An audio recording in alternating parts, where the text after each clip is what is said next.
داستان با آدم و حوا آغاز شد. کسانی که به شیطان گوش فرا دادند به جای خدا. ایشان سرپیچی نموده و رابطه کامل انسان با خدا از بین رفت. ایشان اولین افرادی بودند که با گناهشان مرگ را پدید آوردند. آنها سعی نمودند که با برگ درختان شرمساری خود را مخفی کنند، اما خداوند از این پوشش خرسند نبود. خداوند به جای آن با پوست حیوان آنها را پوشانید. خداوند برای پوشش شرمساریشان به دست خود اولین حیوان را قربانی کرد. آدم و حوا دارای دو فرزند بودند، هابیل و قابیل. قابیل میوه‌هایی را که خود پرورش داده بود به خداوند تقدیم نمود، در حالی که هابیل حیوانی را تقدیم نمود، قربانی خون. خداوند قربانی هابیل را پسندید، اما قربانی قابیل را نه. چرا؟ زیرا نتیجه گناه مرگ بوده، ما را از خدا جدا نموده و باید بهای آن با خون پرداخت شود. حسادت قابیل باعث شد که او هابیل را کشته و بخش عمده‌ای از بشریت را به تاریکی سوق داد. صدها سال بعد شرارت و تاریکی بیشتر شده، پس خداوند گفت هیچ کس سزاوار زندگی نیست به جز نوح و خانواده‌اش.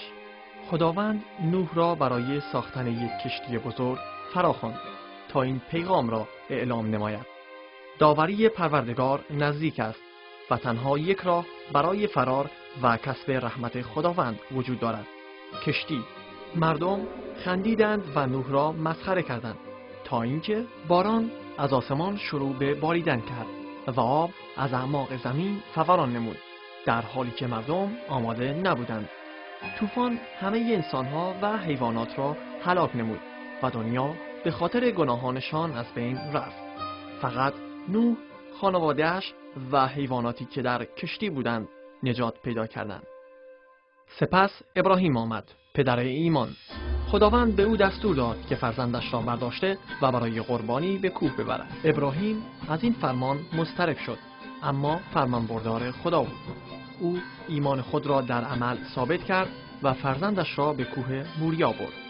اما زمانی که ابراهیم می‌خواست فرزندش را قربانی نماید، خداوند او را متوقف کرد و خداوند حیوانی را جایگزین فرزندش نمود. حیوانی را آماده نمود، جایگزین نمود و فرزندش را خرید. خون در مقابل خون، زندگی در مقابل زندگی. 400 سال گذشت و خداوند موسی را برای نجات مردم اسرائیل از مصر فرستاد. فرعون پادشاه مصر این را دوست نداشت، بنابراین خداوند او را با فرستادن 10 بلا مجازات نمود. در آخرین بلا خداوند فرشته مرگ را فرستاد تا نخست‌زاده پسر هر خانه را بکشد، مگر کسانی که قربانی کردن بره به آنها امر شده بود و خون آن را بر سردر خانه هایشان بپاشند. اگر فرشته خون را ببیند متوجه می شود که فرزندان درون این خانه بازخرید شده‌اند به وسیله قربانی. یهودی یا مصری، برده یا آزاد، اگر فرمانبردار دستورات خداوند باشند فرزندانشان نجات می‌یابند. اگر نه، آن شب پیشگویی‌های موسی به وقوع پیوست و گریه و شیونی بزرگ همه آن منازلی را فرا گرفت که رحمت خداوند را به وسیله قربانی رد نمودند. سپس موسی تورات را به مردم داد که در آن خداوند رسومی را برای بخشش گناهان بشر تعیین کرد. گناهکار حیوان قربانی را پیش کاهن می‌برد، دست خود را بر او گذاشته به این نشانه که گناه و شرمساری او به حیوان منتقل می‌شود. پس حیوان قربانی شده، خونش ریخته شده و گناهانش بخشیده شد. داوود پادشاه و پیغمبران فرمانبردار تورات موسی بودند، اما در شگفت بودند آیا حقیقتاً خون حیوان میتواند گناهان بشر را بپوشاند و یا اینکه نشانه و سمبولی برای آینده می باشد. داوود ظهور شخصی را پیشگویی کرد، یک پادشاه منجی از نسل داوود که با اقتدار فرمان روایی و حکم می کند، اما انسانی فروتن و خوشخلق خواهد بود. منجی بیگناه، کامل، پاک و معصوم خواهد بود. او عذاب دیده و میمیرد و سزاوار قربانی شدن خواهد شد. او مبدل شد به عظیمترین قربانی.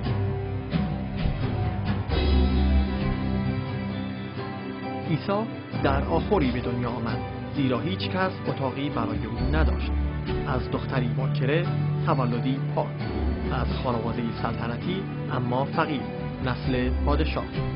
چوپانهای فقیر و فرزانگان ثروتمند شرقی برای احترام به بچه به آنجا آمدند و شهادت دادند که به راستی او کسی بود که خداوند وعده داده بود، منجی عالم بشریت.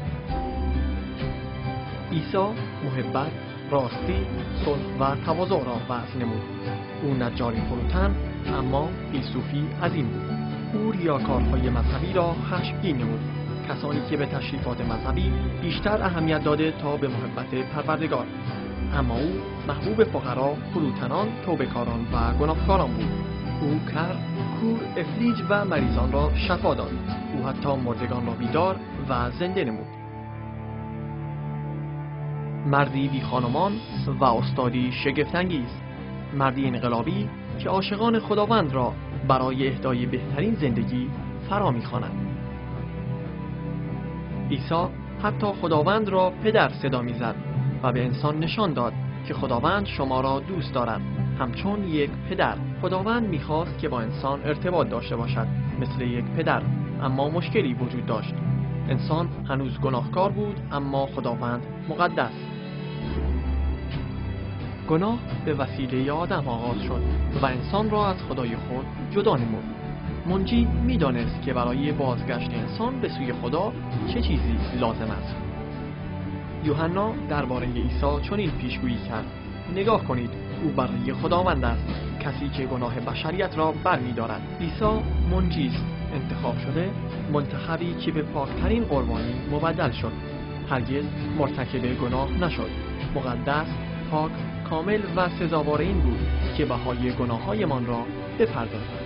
بیگناهی که در مقابل گناهان ما مبادله شد، مقدسی که برای گناهکاران مبادله شد. او این کار را برای پدرش انجام داد، برای پرداخت گناه بشریت، برای نجات آنها از بردگی شیطان و بازگرداندن آن چیزی که آدم از دست داده بود، ارتباط کامل با خداوند. عیسی مصلوب شد، اما نه به دست یهودی یا رومی، بلکه به دست خداوند پدرش. خداوند به منظور تحقق نوشته‌های پیغمبران عیسی را قربانی نمود که او به بره خداوند مبدل می شود تا گناه نوع بشر را بردارد، گناه تو و گناه من. اما او اینجا متوقف نشد. 3 روز بعد عیسی منجی از مرگ رستاخیز کرد به سان عهدی برای کسانی که به او ایمان دارند، که آنها نیز دوباره برخاسته تا به حیات جاودانه دست یابند.